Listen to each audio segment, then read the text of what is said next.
Let's go, boy.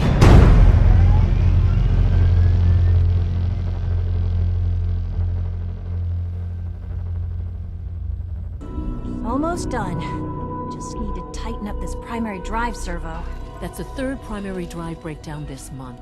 As far as I'm concerned, the phase-out on these older models can't come soon enough. Oh, I don't know. Most of them have lasted long past their projected lifespans. If you ask me, they were built pretty well. I can't argue with that. Even so, I'm ready to see the full Gen 3 roll out. There we go. Hey, Doc. All set. They weren't kidding. Unit, you can We return really to... are here. Well, all right. I'm Allie Fillmore. You can think of me as the Institute's chief engineer. When Father told us about you, I could hardly believe it. You've been through so much, I think most people would have just given up. If you don't mind my asking, what was it that kept you going all that time? I just wanted to find my son and keep him safe. Now that you've found him, I hope you're proud of the great man he grew up to be. Now, I'll give you a quick rundown of the Facilities Division, and then I'll answer any questions you might have afterward. As you might guess, we keep the Institute's mechanical and electrical systems running smoothly. We maintain and upgrade all of the systems that make it possible to live and work in a place like this. There's a lot of machinery behind these walls that recycles the air and water and provides power to the laboratories and quarters. The work we do might not be as exciting as some of the other departments, but it's at least as important. So, now that you're here and you've spoken to Father, does that mean you're on board? On board with what? The Institute, of course. Shaun implied you operated on a level, if not equal, then at least similar to the rest of us. Curious. If there's anything else you'd like to know about the Facilities Division, I'm happy to discuss it. Who built this place, originally? Has it been here long? The construction of the Institute is the work of generations of scientists. The original survivors of the war, our progenitors, took refuge in the basement of the old Commonwealth Institute of Technology. Over time, their sons and daughters dug deeper into the earth and built increasingly sophisticated habitats and laboratories. It's a process that's still going on today. Even now, we're digging out tunnels for new facilities and infrastructure. Just think what this place will look like 100 years from now. I hope I'm there to see it. Thanks again. Of course. We're all Dr. looking Fillmore. forward to working with Hi you. there. Something I can help you with? I'd like to know about the people in your division. Of course. Dr. Lawrence Higgs is our mechanical engineer. He oversees the major life support and security systems. Power distribution is Dr. Evan Watson's area of expertise, and Dr. Newton Oberly is in charge of food and housing. He coordinates with bioscience to ensure that our meals are balanced for optimal nutrition. We also make use of a number of synth units for low-priority maintenance and labor. Allie, What's on your mind? it must be a challenge to meet the power demands of a place like this. Absolutely. We scratch and scrape for every precious ounce of voltage that we can. Over the years, we've learned a few tricks that help supplement our power budget. When necessary, we can tap into select sources on the surface. We take only what we need, of course. Fortunately, Advanced Systems is always working on new solutions to generate more energy. It's a good thing, too, because the demand is always increasing. You don't even want to know what a single use of the molecular dematerializer consumes. Excuse me, Doctor? Ah, it's you. You're here then. Yes, I know who you are. We all do. While I'm sure Father is very happy that you're here, I do hope it doesn't interrupt our work. Don't worry. I promise I won't get in your way. Thank you, I do appreciate that. Oh, before I forget, let me see that Pip-Boy of yours. I've been told to install a courser chip in it for you. Father's orders. You're to be given full access, with the ability to relay in and out of the Institute at will. A courser chip? What's it do? The same thing it does for our coursers. Creates a link to the relay that allows them, and now you, to get in and out at will. In case the significance is lost on you, you'll be the only one here with that kind of access. If nothing else, it should demonstrate the amount of trust Father has placed in you. Now, unless there's something else, I really do need to get back to work. Is everything okay, Dr. Lee? You seem pretty tense. Yes, things are... It's fine. I'm sorry, I don't socialize much. I prefer to focus on my work.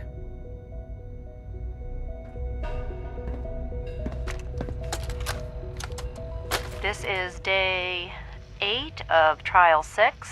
The last week has been very productive, but exhausting. I think we'll need a break after this. Benet has done some really marvelous work with the personality mesh. It's almost too good. The responses map almost identically to expectations, some of the most lifelike I've seen. Of course, it's not really Shaun. None of his memories are in there.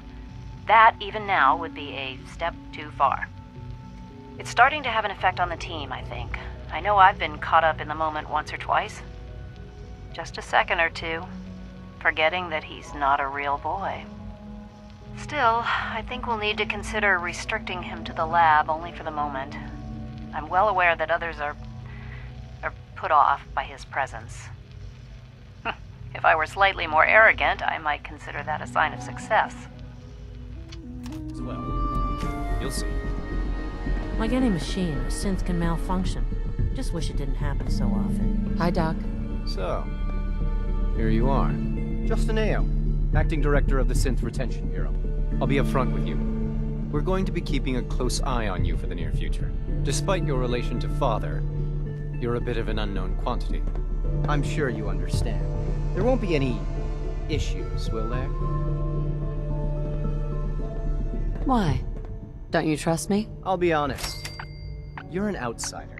The first outsider to be allowed access to the Institute in quite a long time, in fact. There's little precedent for this situation, so it's only natural to take extra precautions, It's nothing personal, I assure you. Now, Father has asked that I provide you with a brief overview of the Synth Retention Bureau. Our primary responsibility is the recovery of escaped synths that are hiding among the human population on the surface. Why would synths want to escape? Synths do not want. They might look like human beings, but they're machines. As to why they're escaping? That matter is currently under investigation. Our main instrument is the Courser, a third-generation synth assigned to operate on the surface. Coursers hunt down and reclaim synths that have escaped the Institute. They are highly self-sufficient, trained in combat, infiltration, and tracking. In a word, our Coursers are relentless. But I gather you know all this, since you've encountered one already. In fact, I'd very much like to know how you defeated it. I'm no stranger to combat. Even so, a Courser should be more than a match for any single combatant. I suppose I'll have to ask robotics to perform detailed diagnostics on the entire production run. As if we don't have enough problems. Now, unless you need something else, I'll get back to work. If you're the acting head of the SRB, who are you filling in for? Dr. Zimmer holds that position.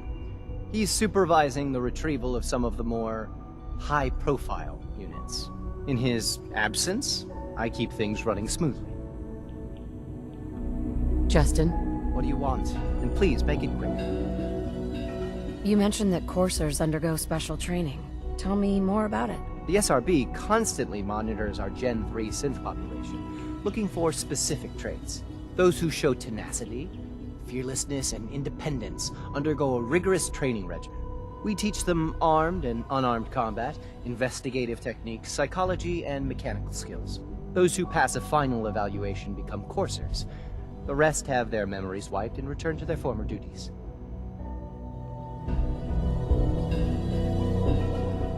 Dr. Ao. Yes, what is it?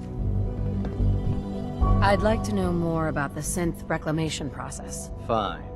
Once a courser has located a rogue synth, it uses that synth's recall code to wipe its memories and render it inert.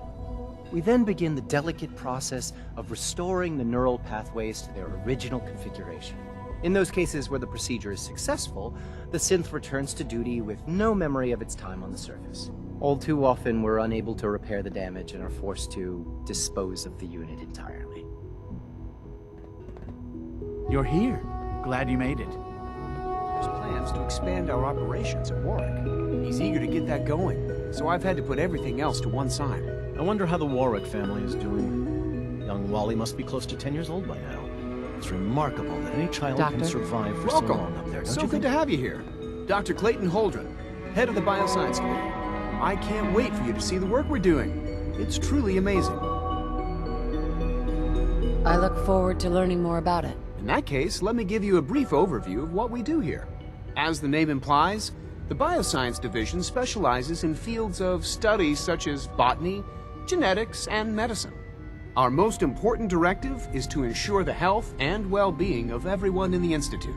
To that end, we cultivate highly specialized breeds of flora for use in food and medicine. We've even started to explore the idea of synthetic animal life. You probably saw the gorillas. They're really just a pet project at this point, but the potential is exciting nonetheless. The gorillas are synths too? They are indeed. Judging by your reaction, we've done a good job making them seem lifelike. The initiative is still in its early stages, but the prospects are very exciting. I'm sure I've taken up enough of your time as it is, but I have to ask, have you decided whether you'll join us? I'm an outsider. Would there even be a place for me here? Even if science isn't your passion, there are plenty of ways to contribute.